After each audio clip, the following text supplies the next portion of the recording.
बिहार की राजनीति में भी इस वक्त तूफान है। जिस तरीके से बिहार में हिंसक घटनाएं देखने को मिली, उसके बाद विपक्षी पार्टी बीजेपी ने खासतौर पर मोर्चा खोल दिया नीतीश सरकार के खिलाफ में। और अब देखिए बिहार विधानसभा की तस्वीरें जरा देखिए, वहां पर भी जोरदार हंगामा लगातार जारी है। आप स्थान ग्रहण कीजिए। मैं तारांकित प्रश्न के लिए सुदय यादव को पुकार दिया हूं।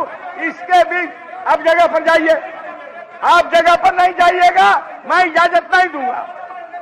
आपके दबाव पर मैंने इनको दूंगा। आप बैठाइए, इन लोग कहिए जाने के लिए जगह पर, कहिए ना जगह पर जाने। मैं दे रहा हूं, उनको कहिए ना। आप स्थान ग्रहण कीजिए। माननीय नेता प्रतिपक्ष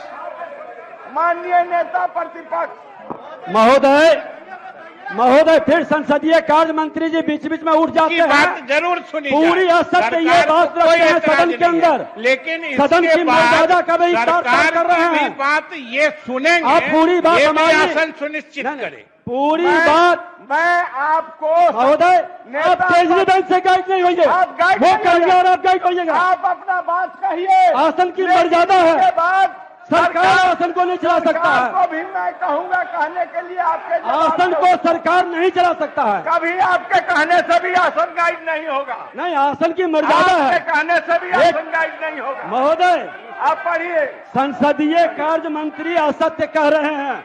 कहाँ गया इजराइल मजदूरी का जांच रिपोर्ट?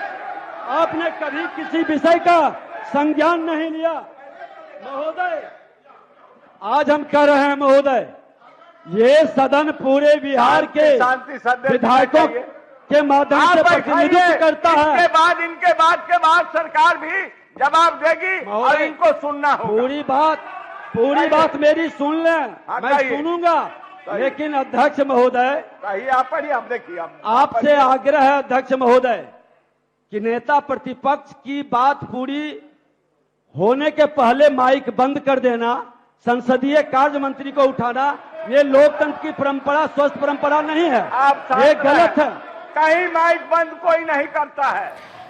देखिए, नेता प्रतिपक्ष ने स्पीकर के ऊपर ही आरोप लगा दिए, कहा कि आप बोलने का मौका नहीं दे रहे हैं और ये लोकतंत्र के लिए बहुत बड़ी चोट है।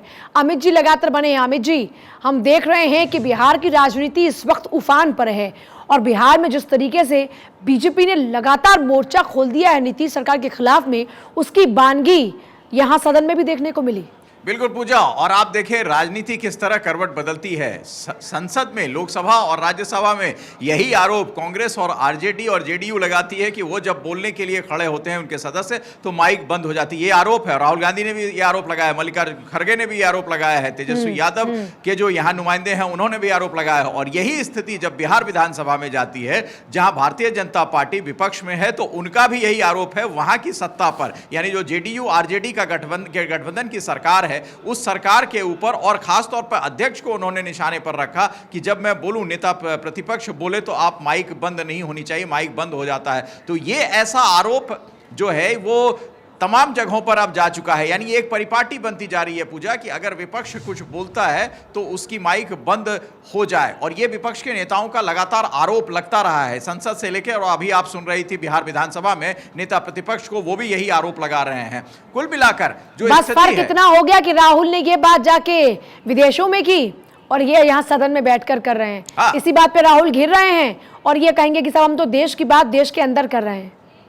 बिल्कुल, और यही समझ में नहीं आता कि अगर आप विपक्ष में है वहां तो भी आपकी यही मांग है, जो यहां विपक्ष में है वो भी यही बात कह रहे हैं। तो कुल मिलाकर विपक्ष को जो है हाशिए पर कोई भी सरकार लाने की कोशिश करती है और ये विपक्ष का लगातार आरोप रहता है। बिहार विधानसभा में आपने देखा कि बिहार में जो रामनवमी के मौके पर जिस तरह की वारदातें हुई, जिस तरह का घटनाक्रम हुआ लगभग 3 से 4 जिलों में, उसको लेकर काफ़ी हंगामा है। और भारतीय जनता पार्टी विपक्ष में है, वो इस बात को लेकर काफ़ी ज़्यादा एग्रेसिव आप देख रही थी, नज़र आ रही थी। और जो संसदीय कार्य मंत्री बिहार के हैं वो इसके बाद अपना बयान रखेंगे, लेकिन विपक्ष वहां हमलावर है। विपक्ष कह रहा है कानून व्यवस्था बिल्कुल नहीं है, चरमरा गई है, और उस पर सवाल खड़े कर रहा है, जो विपक्ष का काम है, दायित्व भी है। अब कुल मिलाकर यह दिखता है कि बिहार की जो वानगी है वो अब केंद्र तक कैसे आएगी, क्योंकि आपने नीतीश कुमार को थोड़ी देर पहले सुना, वो कुछ और ही राजनीतिक तौर पर टिप्पणी कर रहे थे कि 2 लोग शासन चला रहे हैं। किसके तरफ इशारा था ये नीतीश खुलकर नहीं बोल पाए, लेकिन नीतीश ने एक चीज का इजहार जरूर किया कि कानून व्यवस्था जो है वो पूरी तरह ठीक है। मुख्यमंत्री की तरफ से ऐसी बात पहले कही जानी चाहिए थी, जिसका जिक्र हम और आप भी कर रहे थे कि मुख्यमंत्री इतने दिन से चुप क्यों? कानून व्यवस्था राज्य का विषय है और उस व्यवस्था का जो सर्वे सर्वा होता है वो मुख्यमंत्री होता है। अगर मुख्यमंत्री अपने अधिकारियों को निर्देश दे दे कि इस तरह की कोई गतिविधि नहीं होगी तो ये थम भी सकती थी। बहरहाल अब तो वो घटना हो चुकी, अब मुख्यमंत्री बाहर आए हैं, राजनीति चरम पर है। गृह मंत्री अमित शाह का दौरा हुआ था, उन्होंने भी जमकर नीतीश कुमार और तेजस्वी यादव की सरकार को लताड़ा। तो अब मामला अब इधर से अटैक का है और आज नीतीश कुमार सुबह से फुल फॉर्म में दिखे। विधानसभा में विपक्ष जो है भारतीय जनता पार्टी, जिनके साथ उनकी सरकार कुछ दिन पहले तक चली थी, अब वो विपक्ष में है भारतीय जनता पार्टी और वो ही नीतीश कुमार को कटघरे में खड़ा कर रही है। पूजा, और अभी यहां पर भी ये नजर आ रहा है साफ तौर पर कि ये जो गतिरोध है वो थमने वाला नहीं है, क्योंकि बीजेपी को अच्छा खासा एक मौका मिला है जहां पर सरकार को कटघरे में लाकर खड़ा किया जा रहा है और ये मौका चूकना नहीं चाहती है अब बीजेपी किसी भी हालत में। बिल्कुल, और अब चुनावी मौसम शुरू हो रहा है ना पूजा। अब 2024 की जो बिसात है वो बिछने लगी है। कर्नाटक चुनाव में देखें आप, कर्नाटक चुनाव में विभिन्न मुद्दों, क्षेत्रीय मुद्दे के रहते हुए भी राष्ट्रीय मुद्दे हावी हैं।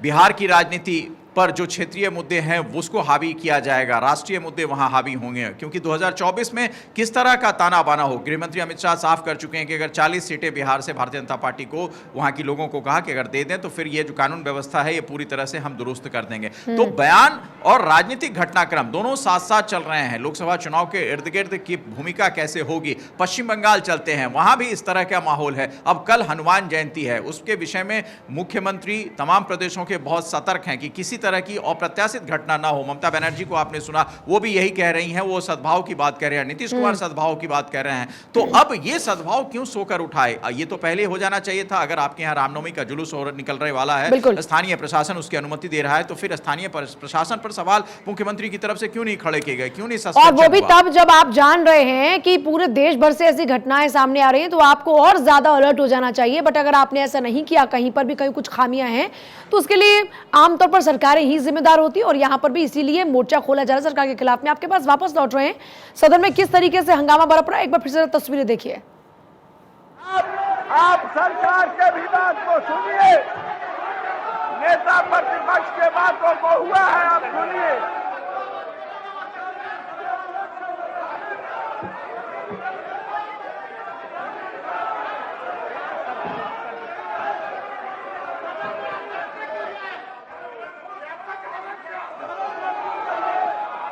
आप कहना लीजिए अपना।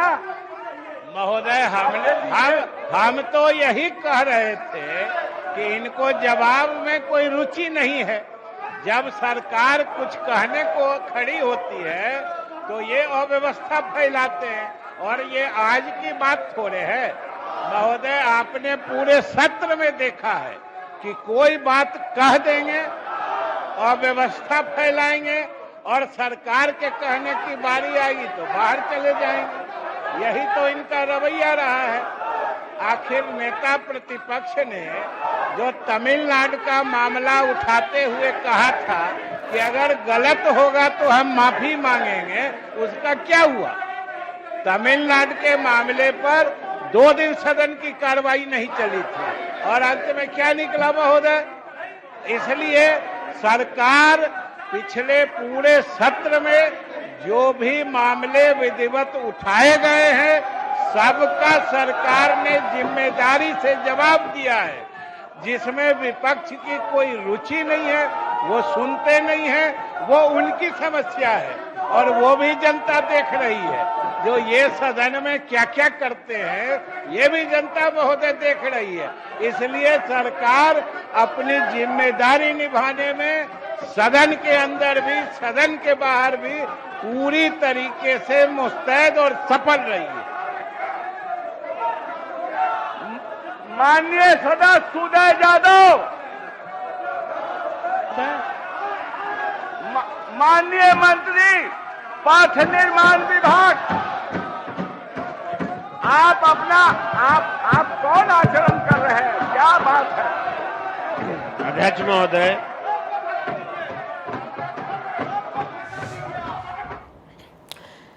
कार्रवाई में हम देख रहे हैं कि सत्ता पक्ष और विपक्ष आमने सामने हैं, लेकिन सत्ता पक्ष बार बार इस बात को दोहरा रहा है कि हमने सिचुएशन को अंडर कंट्रोल करने की कोशिश की और हमारे प्रयासों में कहीं कमी नहीं थी। बिल्कुल पूजा, और यही वानगी है जो संसद में वानगी आप विपक्ष की देख रहे हैं, वही वानगी वहां भी दिख रही है। यानी विपक्ष में वहां भारतीय जनता पार्टी भले हो, लेकिन बहुत ही आक्रामक मुद्रा में है। विपक्ष के नेता लगातार अपनी बात कह रहे हैं और विपक्ष के जो सदस्य हैं विधानसभा में वो लगातार आप देखें मेजे पीट रहे हैं। हालांकि विधानसभा अध्यक्ष जो हैं, स्पीकर जो हैं, उनको सदन की कार्रवाई चलाने में बहुत गतिरोध का सामना करना पड़ रहा है और वो बार बार उनसे रिक्वेस्ट कर रहे हैं कि आप शांत हो जाइए। सत्ता पक्ष की तरफ से जवाब दिया जा चुका है। संसदीय कार्य मंत्री को आप सुन रही थी, वो कह रहे हैं कि ये मामला ऐसा है जिसमें तूल ज्यादा पकड़ाया जा रहा है। उन्होंने तमिलनाडु का जिक्र किया कि तमिलनाडु में जब बिहार के श्रमिकों की पिटाई का मामला सामने आया था, तब भी विधानसभा का सत्र जो था 2 दिन हंगामे की भेंट चढ़ा था। ये संसदीय कार्य मंत्री बिहार ने कहा है। और उसका क्या हुआ, क्योंकि उसके बाद जो रिपोर्ट आई वो अलग रिपोर्ट थी, तो क्या इन्होंने माफी मांगी? ये राजनीतिक आरोप प्रत्यारोप का सिलसिला विधानसभा में लगातार हो रहा है। मुख्य प्रश्न जो भारतीय जनता पार्टी उठा रही है वो कानून व्यवस्था का उठा रही है। और रामनवमी के बाद से जिस तरह की सिचुएशन, जिस तरह की स्थितियां वहां दिखी हैं, कम से कम 4 कानून व्यवस्था के साथ साथ हिंदुओं को उन्हीं की सरकार में टारगेट किया जा रहा है। ये जो वोट बैंक की राजनीति है वो भी वहां पर शुरू हो चुकी है, जो 2024 की रणनीति का हिस्सा है। बिल्कुल, और अब से अगर ये चीजें शुरू नहीं होंगी तो फिर आप जो जिस वोट बैंक पर आप फोकस करते हैं या जो वोट बैंक आपसे उम्मीद करता है, उस वोट बैंक की आवाज उठाने के लिए ही तो आपको विधानसभा और संसद भेजा जाता है। तो विपक्ष जो है वो उसी बात को उठा रहा है जो वहां उनको मैंडेट मिला है। विपक्ष का जो काम है, क्योंकि कानून व्यवस्था का तो सवाल उठेगा ही। अगर आपके राज्य में किसी तरह का बलवा होता है तो उसकी जिम्मेदारी मुख्यमंत्री की होती है। राज्य का विकास होता है तो पीठ मुख्यमंत्री की थपथपाई जाती है। तो जब अगर कोई ऐसा काम होगा पूजा जिससे कानून व्यवस्था पर सवाल खड़ा होगा, तो वो विपक्ष का काम है उठाना, वो सत्ता पक्ष से सवाल पूछना। ये लोकतंत्र की परंपरा है और उसी परंपरा का मेरे ख्याल से निर्वहन वहां हो रहा है। लेकिन संसदीय कार्य मंत्री की तरफ से जो बयान दिए जा रहे हैं, उस बयान को सुनना भी विपक्ष के लिए जरूरी है, क्योंकि संसदीय कार्य मंत्री संसद के साथ साथ उनके पास जो जिम्मेदारियां होती हैं वो सरकार के एक तरीके से विधानसभा और संसद में प्रवक्ता होते हैं। तो वो उस बात को सरकार की तरफ से कह रहे हैं कि आखिर ऐसा क्या मामला था,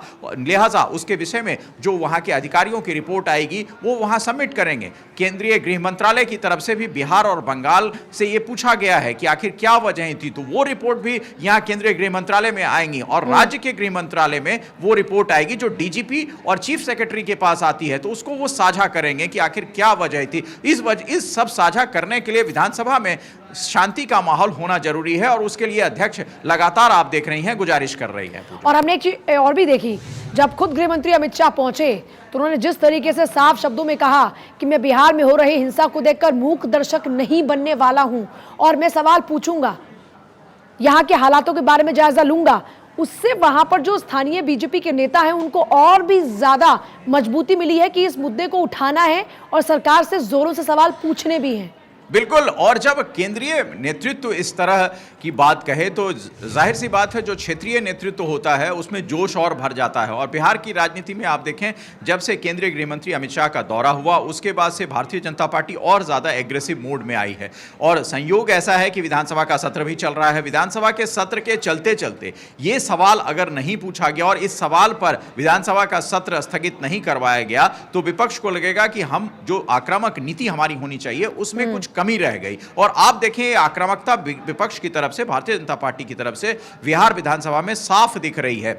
और यही वजह है कि बिहार विधानसभा में बीजेपी अपना एक जो ग्राफ है वो ऊपर करना चाहती है, खासतौर से जब आगामी विधानसभा के चुनाव होंगे, असेंबली के इलेक्शन होंगे, लोकसभा के चुनाव के बाद उसको होना है। और लोकसभा के चुनाव में भारतीय जनता पार्टी की मैक्सिमम कोशिश रहेगी कि इस तरह की बातों को उठाकर खासतौर पे मैं आपके पास वापस लौट रही हूं अमित जी।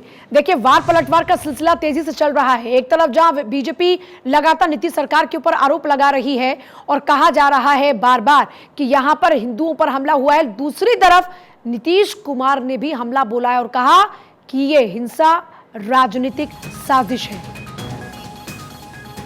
नीतीश कुमार ने बीजेपी पर हमला बोलते हुए कहा कि यह राजनीतिक साजिश का हिस्सा, जानबूझकर कराई गई हिंसा।